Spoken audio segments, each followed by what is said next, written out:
Hello, this is Michael O'Donnell, and it's my pleasure to welcome you to our conversation with Raquel Garzon, Dr. Garzon, on enhancing resilience for yourself and your client population.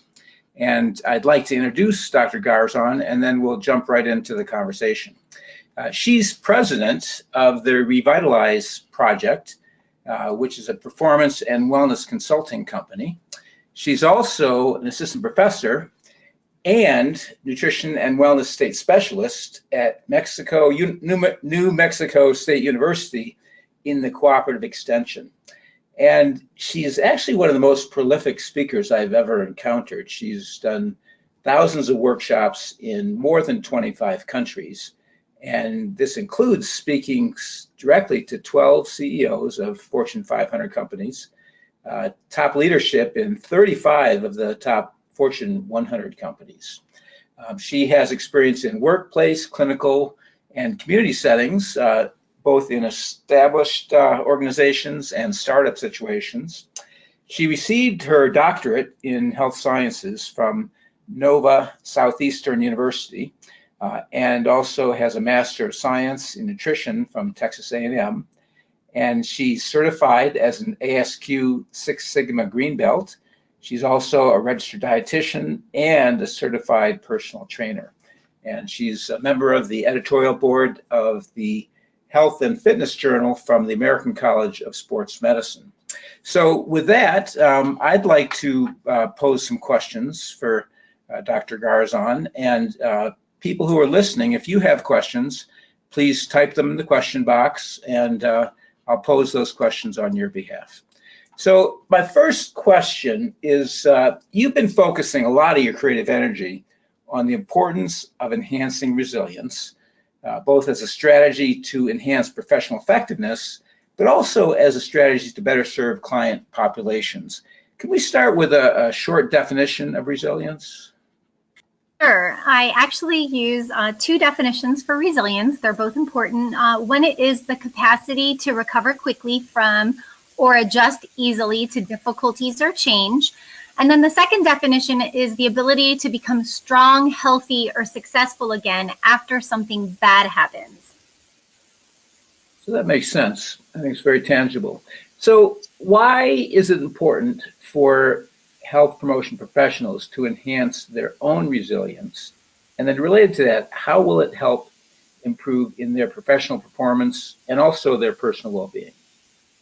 Great question. So I always start with the individual. So enhancing your own resiliency not only gives you the ability to leverage resiliency tools so that you can perform better each day, so that you can reduce any impacts of a negative stress, sort of have more self-control and self-awareness over yourself and how you respond to situations. That also has implications for health, of course. People who don't manage their stress well and aren't as resilient have more health issues. But once people have that experience for themselves, what ends up happening is they really want others to have this experience as well. They understand and can tangibly notice the differences that it makes in everyday life, you know, not feeling overwhelmed with all of the demands that you have going on, being able to respond in a thoughtful, more controlled and managed way to situations going on in your environment. And of course, that's a win-win. You know, when individuals can do that and then collectively as an organization or culture, that can happen, everybody wins. So I heard you say two things. I heard you talk about the benefit to the individual health professionals, but also I heard you say that it helps them have a better sense of how resilient other people are. So let's jump to the health of populations. So in what ways will resilience enhance the health of the populations we serve? And a lot of people who are listening today, they work with employees in workplace settings. They also work with patients in clinical settings. So in what ways will increasing resilience improve the health of a population?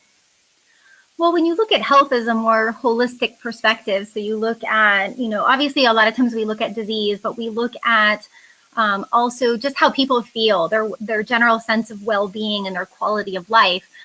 We know that stress plays a major role in contributing to the development of disease through stress hormones and the responses that are then caused within the brain and the body to all of that, but also from a perspective of how you feel, your quality of life, your outlook on life, how you feel like you manage all of the different demands and roles that you play in your life. So when you work on resiliency, and I'm sure we'll get into some of the details a little bit later on the methodology that I use, but when you start to look at having people being able to adjust more easily to difficulties or change, which tend to happen on a regular basis in our work lives and personal lives, and they can respond in a more positive fashion, in a way that allows them to feel more positive, allows them to engage in ways that aligns with their personal philosophy in life, in a way that allows them to have more constructive thoughts. Mindset is a huge part of this. What ends up happening is you get these residual effects on health, but most importantly on well-being and how people feel. And when people feel better and they feel happier and they feel more in control of themselves and being able to manage themselves, they also then in turn make better choices for themselves. They tend to take care of themselves better.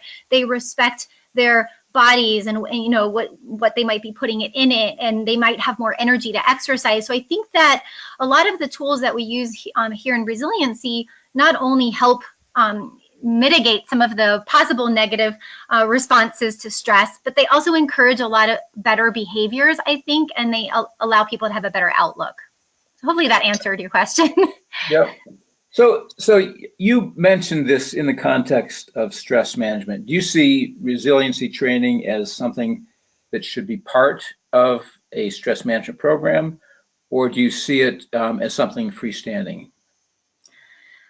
I think that it can be used in lots of different ways. So I tend to put stress management and resiliency together. I teach methodologies for managing what would be perceived or called negative stress, but then also leveraging tools that can help build the resiliency pieces. And resiliency really starts in the mind. It's all about your thoughts, and it's about your beliefs and your attitudes and how those come together to generate some kind of a response. And so that resiliency training of the mind, you can't really separate that out from stress management I think if you're doing stress management correctly, because stress management shouldn't just be something physical or breathing or relaxation. I think it needs to involve factors of your emotions and your mind. And so to me, stress management and resiliency go together. And I firmly believe that they should be part of health and wellness types of interactions and interventions and programs, because a lot of times wellness is very focused on the physical side of things, but we know that we don't separate our physical side out from everything else. How we think actually influences our physical choices that we make. But it also influences how we feel and the quality of our life. So to me, they really can't be separated.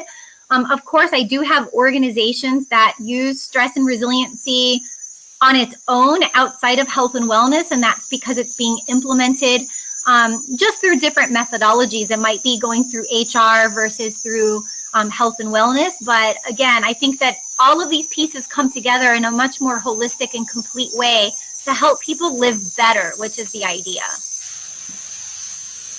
Thank you. Amy Grayson asks a question that actually is the natural follow-up to what you just said. What are the strategies that you use to help people be more resilient? And let me just rephrase that a little bit. Okay. In a very short, 3 minutes or so, what are the important elements of the process of teaching people to enhance their resilience?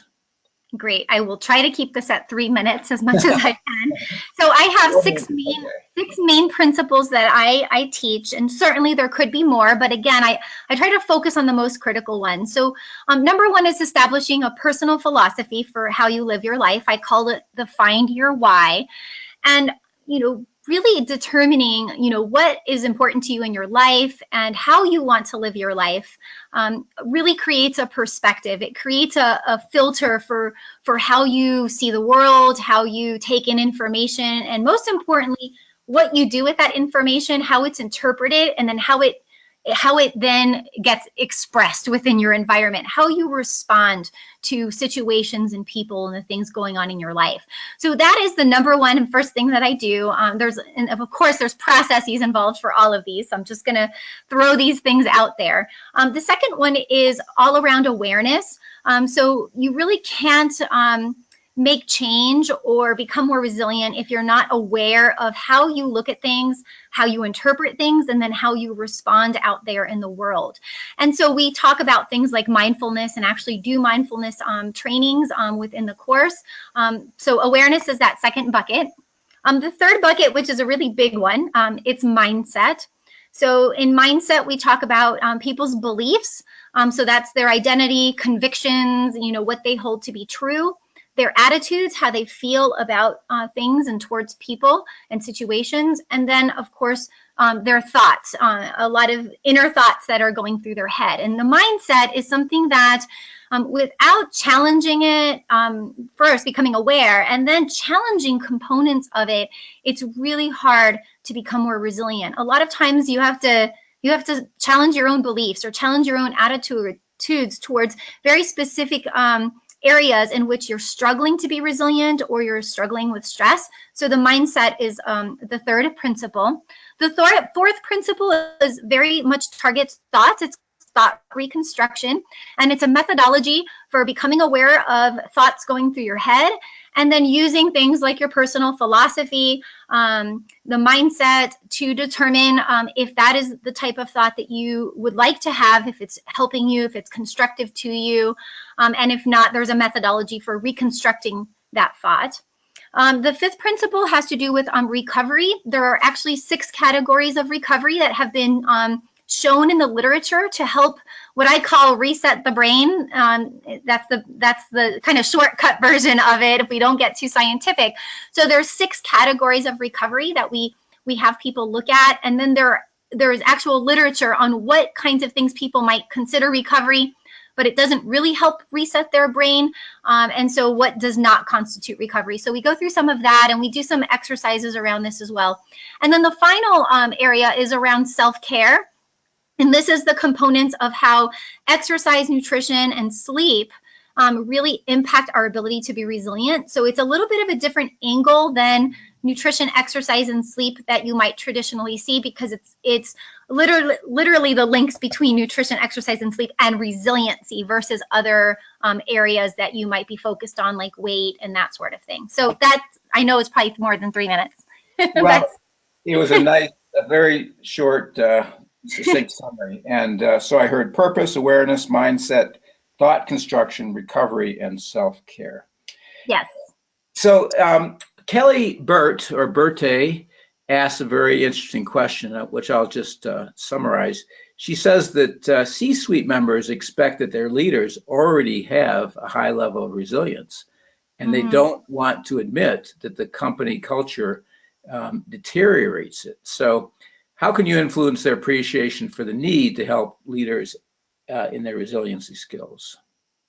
Yeah, I think the first problem is just making an assumption that because somebody's a leader, that means that they have, already have resiliency. And that's not necessarily true. All of these things that we're talking about are skills that need to be taught, skills that need to be practiced and trained, and skills that honestly need to be reinforced within the environment and culture that people are in. So I think that's the first kind of mistake that might be made at a very high level in the organization. Of course, my recommendation is always, when you're doing these sorts of programs, is that you start with the leadership. You want to get the leaders not just to buy in, because I think that's really bare minimum, and to me it's not really acceptable. And I tend to be tough on the leaders because I have high expectations. It's not just about buying in. It's not just about supporting and endorsing. It's really about allowing and creating an environment in which this is fostered and it's allowed to happen. And it starts with the leaders. It starts with the leaders identifying where they can work on their own resiliency. And then I have several tools and slides that I use at a leadership and organizational level, which looks at all of these principles of stress and resiliency. And we have tough discussions around where the organizational culture or leaders or even managers, because sometimes middle managers are really kind of caught in the middle, and it can be a place where a lot of things can falter when you're doing programming, is that, what's getting in the way? What kinds of, cultural things you have going on? What kinds of processes or systems might be actually fostering stress or a culture in which there's overwhelming kind of sensations and maybe blocking some of the capabilities of being resilient. So I do actually have targeted material that's for leadership at the top of the organization. And of course, the most successful organizations are ones that don't just, here's another program for you to do, but it really embodies it, rolls it out. The leadership really not just support it, live it, and really encourage it through not just what they say, but what they do, and the policies, systems, processes, and operations that they put in place. Well, I appreciate you're speaking fast to try to get all that in. I know you could spend a lot of time on this. And I didn't give you much time to talk about the elements of how you help people enhance their resilience, and no time for the details. But I've actually had 3 people, Richard Citron, Leslie Archer, Casey Chauncey. They're all asking about the recovery. And what are the 6 types of recovery? Oh, you guys want all of the answers without going to the session. What is that about? Okay, well, I will go through those briefly.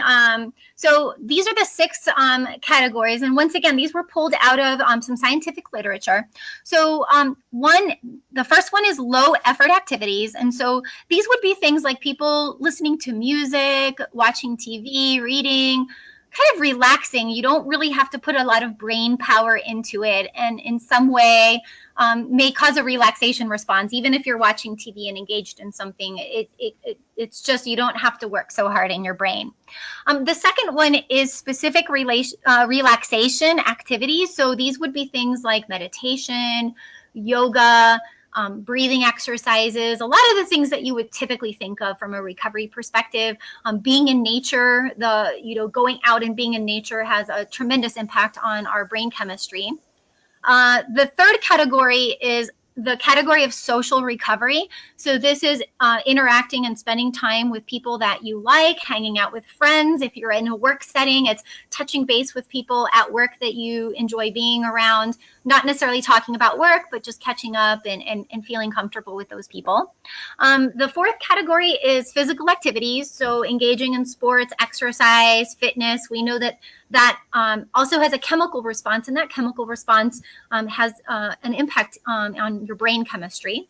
The fifth category is creative activities. So this is where hobbies and whatever it is that would generate some kind of creativity. You don't have to be good at it, and so that's really important as well. You just have to be engaging something that uses creativity.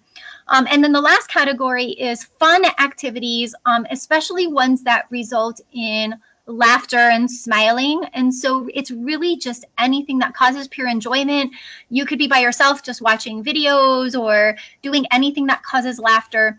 And in fact, the science shows that even fake laughing can have a really tremendous impact on our chemistry. And so in some of our sessions, I let people choose interesting and novel ways to recover in sessions. And sometimes we'll do 30 seconds of fake laughing or something along those lines, just so people can experience some of these things in a safe place where it's not embarrassing.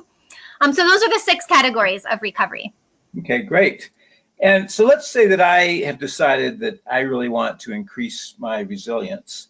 How much time do I need to dedicate this? Is this like starting some type of exercise program? How much time should I take? How much time should I budget? Yeah, that's a great question. I always joke with people saying, oh, you're not going to have to block time in your calendar that, say, I'm sorry, I can't attend a meeting. I'm working on resiliency, because people, the last thing I want to do is give people more to do in a world in which they already feel overwhelmed with too much to do. So you might take 5 to 10 extra minutes in your day, maybe, if you wanted to incorporate meditation or breathing exercises that you hadn't done before. But honestly, you don't have to take any extra time. It's really repurposing time that you're probably misusing in your day. So, for example, you can be mindful in multiple activities in your day that you're already doing, because mindfulness is just being fully aware in the present moment of what you're feeling and what you're thinking and what's going on around you. So I tell people you can be mindfully eating, you could be mindfully brushing your teeth, you could be mindfully showering. And just the essence of being mindful and engaging in that practice gets you benefits in your brain. There's actual changes that are occurring in your brain. Doing things like your mindset. A lot of times we're just sitting around and we're just having unproductive thoughts, and it's catching yourself, and then it's recreating a thought that's just better to have, or it's challenging this belief in this moment as I'm sitting here and getting frustrated or getting angry about a situation or a person. I'm already spending energy on it. I'm already investing in it. I'm putting effort into it. So why don't I just repurpose that effort and energy in a more positive way, in a more considerate and strategic way? So in essence, I really honestly believe that you don't have to take extra time. If you're not doing exercise and you wanted to incorporate that, that might be something different. But a lot of the principles that we're talking about here, you can incorporate into everyday life as you're going through it. Wow. So, so it sounds like you have to really figure this out at the beginning in terms of clarifying purpose and learning how to be more aware and how to reconstruct your thoughts. But once you've learned the skills, you can just build them into your life and not take much time. Sounds like. That's what I teach. I have this shortcut. I call the program. We have it called this for this session, but my shortcut for the program is called the Art of Resiliency. And art, which will be in my program, it stands for adjust, recover, and toughen. And that's sort of my shortcut for people to pause and kind of think. Every time that I sense myself I'm feeling overwhelmed, I'm feeling anxious, I'm feeling kind of frustrated or angry about something that's happened, that's a pause. And then they think about art. In this situation, is this a situation in which I need to adjust to? Do I need to adjust my thinking? Do I need to challenge or adjust my beliefs or my perspective with regards to something? And basically, those are the situations that we can't necessarily control or influence. And so our only option is really to adjust ourselves relative to that. Other times you may need to simply recover. Something has happened, you've been completely offended, or you've just had a really big disappointment of some sort. It's done, it's already happened, and you keep feeling humiliated or angry about it. And at this point, you really just need to recover. You need to go through this process of, how am I going to get back to this kind of a positive mode, put this behind me, and move forward. And then the last one is toughen. And in a lot of situations, we can't control what other people necessarily think about us. We can't control what other people say about us. And sometimes we just do have to toughen up, to people or to situations. And when I do this program with teenagers, they constantly bring up bullying and how, it's great if we can stop bullying and all of that. But the reality is it's going to happen. And how can we toughen to that so we don't let other people define who we are as people?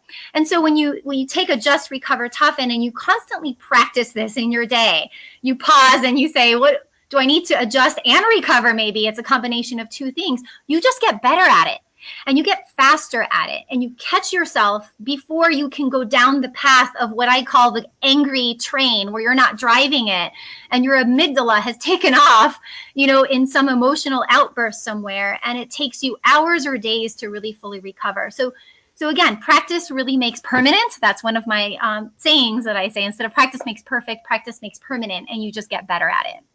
Okay, thank you. So Samantha Cynic asked an interesting question. We've been really, in my mind, I've been thinking about people in work settings, people with jobs, but she says, what's the best way to teach and provide these strategies for populations that have low resources or services, or people affected by natural disasters? Is this something that you have to prepare for in advance, or can we actually help people when they're in a very difficult situation? Yeah, the way that I teach this, and I do teach this program in low income areas here in New Mexico, where I am right now, and also to teenagers. I teach this to middle schoolers in really very difficult situations. and honestly, it's really hard when you're in the middle of a really bad situation to train resiliency.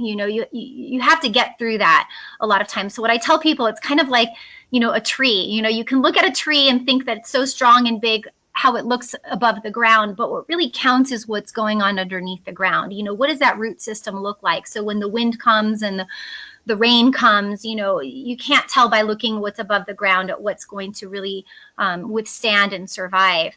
And when the storm's coming, the tree can't say, oh my gosh, the storm's coming, I'm going to really quickly put down roots and become really, really strong in this moment.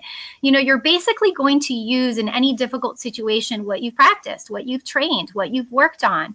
And if it's not enough in that situation, you're going to suffer more than if you're prepared. And I'm just being honest, I'm not trying to be discouraging, but you don't want to wait until the situation comes and then say, you know what, I think today I'm going to have to be resilient, so I'm just going to pull it out.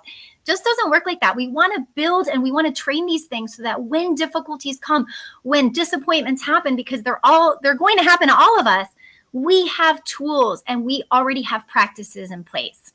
So hopefully that makes sense with the tree analogy. And I did hear two things. I did hear that these concepts are very teachable to people regardless of their circumstances, but they're really skills that have to be taught in advance.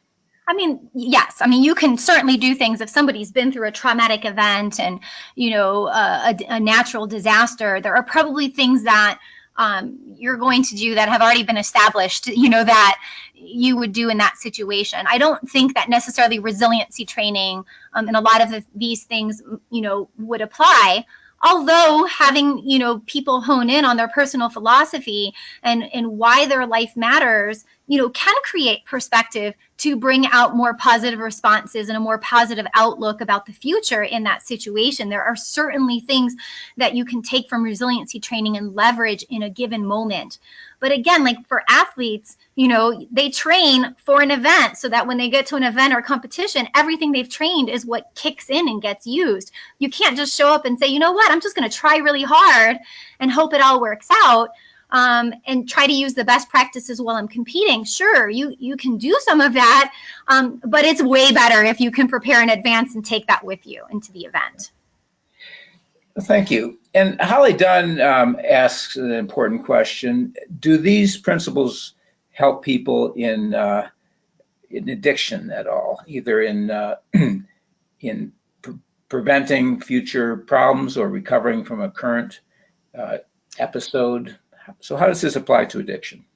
Yeah, I wouldn't certainly claim that my program has been used in that setting and it's evidence-based for that or anything along those lines. But on a grant that I'm working on, some of these concepts are being incorporated for people that have faced these issues. Having a personal philosophy, can really help you to stay focused on what really matters and make better choices and decisions, towards that. Certainly being aware and mindful is going to help you to make better choices and have less of perhaps chance of going back to some of the previous behaviors, challenging your own mindset. These are all going to be principles that are part of, cognitive behavioral, counseling, for example. In a lot of these situations, there's overlap with a lot of psychology, counseling types of principles. So I don't think any of these things could hurt. There certainly can enhance other types of programming that is more evidence-based for those particular situations. So I would say it's an and. You want to provide these things in addition to other things that would be recommended in those situations. Great. And then Leslie Archer and several other people actually have asked, do you have a book or a workbook that people can purchase? I don't have a book, but I do have the workbook that goes with this program that, of course, will be provided in the session that I do at the Art and Science of Health Promotion Conference in San Diego. So if you attend that, you will get the material. The great thing about that session as well is that it's a 2-day program. So you'll be trained as a facilitator if you attend the session. So you get this for yourself, but then you're also given the tools to actually teach this within your organizations. And if you decide to do that, then you're already prepared to make that happen, and the handouts would come with it. Okay, great. Well, thank you very much, Raquel. And I do want to remind everybody, Raquel will be speaking both a two-day workshop on March 26th and 27th at our conference in San Diego. And then she'll also be making a presentation in the core conference. So thank you very much, Dr. Garzon, and thank you everybody who's been listening. Hope to see you in San Diego. Thanks. Bye-bye. Thank you.